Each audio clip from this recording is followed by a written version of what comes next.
YouTube? Back again with another video. There's going to be 5 things I hate. I really don't like the word hate, but 5 things I don't like about this Cummins.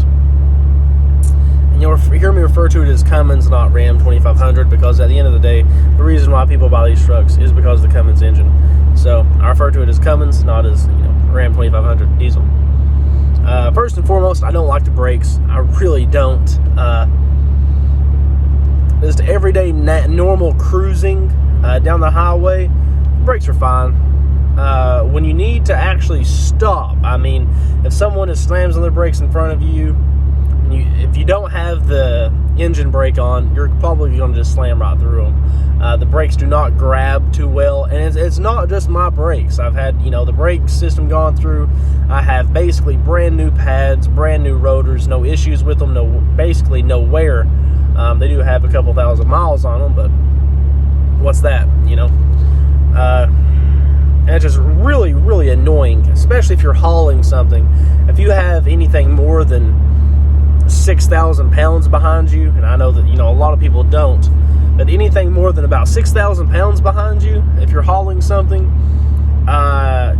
you might as well use the manual mode on the engine or on the transmission, and make sure you have your engine brake on, and then, just be very cautious. But if you have to stop in a hurry, and use your trailer brakes, of course, but if you really need to stop in a hurry, you better just start praying, man. Grab onto that crucifix necklace around your neck, and just start, sending prayers to the good Lord above, because, you better be careful. You might end up hitting them. There's been a couple of times, and if you're going to have any speedy and aggressive driving, the initial take, you can slow yourself down pretty good, but when it actually comes to stopping the truck, and bringing it to a halt, it's gonna be kind of scary. If I start a mile back and I'm going like, let's say 80, I can gradually bring myself to a stop. But when it actually comes to, needing to stop in a hurry, it's kind of not going to happen. That's why I drive with my, automatic exhaust brake on. So every time I tap the brakes, the exhaust brake comes on a little bit. But moreover, the next thing I don't like is the whole dash radio navigation system display and the air conditioning. I've never understood on these trucks, or on any truck, why the air conditioning is also on the screen. Just leave it separate and put the amount of gigabytes, megabytes, or whatever, or space or storage that you're putting into the screen for your air conditioning. Use that and do something else with it. That's always been mine. It's annoying to go back and forth with it. And like I said, there could be another thing that you could put on the screen. And that being said, on these trucks, there is no actual navigation system. You got to go through the Mopar app and use Uconnect and all this stuff and get signed up for it. And I think you kind of got to pay for it as well.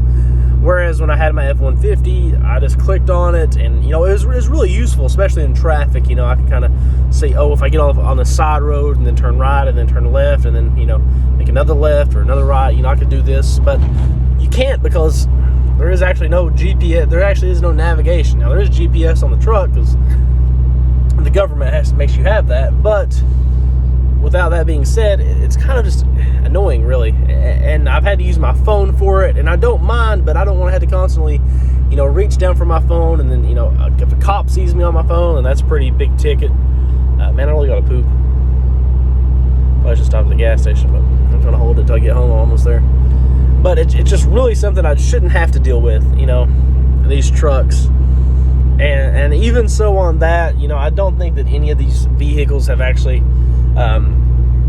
got it figured out on if you want to use, your aux cord or Bluetooth. I don't think any of them really have that planned out. Third thing I really don't like about this truck is the lights.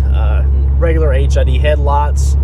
It's, on the 1986 F-250 that my grandfather has, the lights are about the same, really. I'm just going to be 100% honest with you. The lights on this truck suck.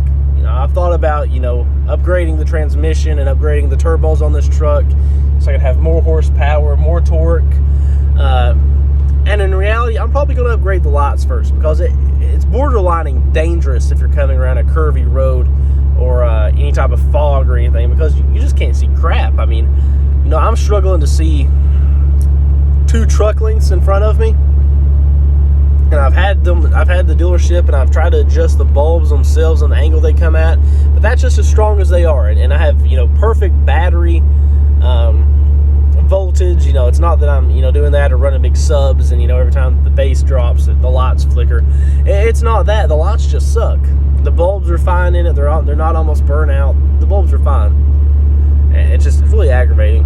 Can't see. It's kind of hard to do a lot.